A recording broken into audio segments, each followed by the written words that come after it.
بيقولك يا سيدي، احنا وصلنا لزمن غريب قوي. كل الناس عاملة مشاريع وانا قررت استرزق باللي عندي. واحد كاتب على فيسبوك: اللي محتاج يشتري هم ويرتاح، الشكوى عندي ب10 جنيه، لو عايز تشكي مع بكاء ب15، شكوى مع حل للمشكلة ب20، لكن شكوى مع حل ودعاء ب25. ويختم ويقولك: كل الناس عاملة مشاريع فقلت استرزق. واحد تاني كاتب: سأحكي لكم عن أهم إنجازاتي وكيف بدأت من الصفر وكيف أصبحت تحت الصفر. الله عليك يا ابني، دي معجزة مش تنمية بشرية. بيقولك: العلاقات العاطفية تبدأ يا حظ بيك، وتنتهي بينعل أبو الحظ واليوم اللي دمعني بيك، سبحان مغير الأحوال. بيقولك: بنات الأيام دي تفقع مرارة صاحبها وبعدين تكتب: لو كان خيرا لبقى. والله يا بنتي لو كان مشلول ما كانش مشي. بيقولك: الشاب المصري يوصي حبيبته تاكل وتبقى مربربة وبعدين يتجوز على ذوق أمه. طيب والبقرة اللي ربيتها ليه نعمل فيها ايه؟ أحلى حاجة في السوشيال ميديا تحب الروح قبل الشكل، وفجأة تشوف الشكل تعمل بلوك للروح. دراسة في علم النفس بتقول: الست اللي بتقول بحب أولادي أكتر من جوزي بتبالغ، لأنها ممكن تسيب العيال عند الجيران طول اليوم بس ما تقدرش تسيب جوزها 5 دقايق. مرة شيخ دخل البيت لقى مراته نايمة، قال: الحمد لله الذي أذهب عني هذه الفتنة. ردت عليه وقالت: لعن الله من أيقظها. واحد اتخانق مع مراته قال لها: خدي كل اللي يخصك وامشي.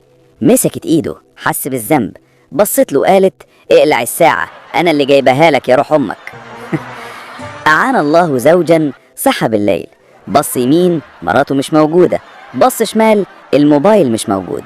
الله يعينك يا ابني، الاتنين مصيبة. نصيحة لكل بنت مصرية: لو جوزك زعلك امسحي المكياج، اربطي شعرك وانزلي واجهيه راجل لراجل، لكن حركة تاخدني على بيت أهلي دي بطليها خالص. من أغرب الظواهر حاليا تربية كلاب وقطط في البيوت وتربية أولاد في الشارع، سبحان الله. بيقولك: كل وطن هو أم إلا الوطن العربي، تحسه مرات أبوه. تعريف التنزه مع العائلة: تجميل مشاكل البيت في الهواء الطلق وأمام الناس. واحد كتب: من أهم صفات الزوجة الناجحة الطبخ. ردت واحدة: أكبر طموح عند البهايم هو علفها، هنا بقى طبخت جبهته.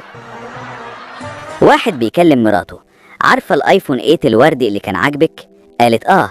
قال: اشتريت لك حجاب نفس اللون.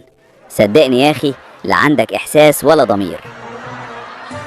الشاب المصري بيدوب مرتين، مرة لما بنت تقول له بحبك، ومرة لما تقول له تعال اخطبني.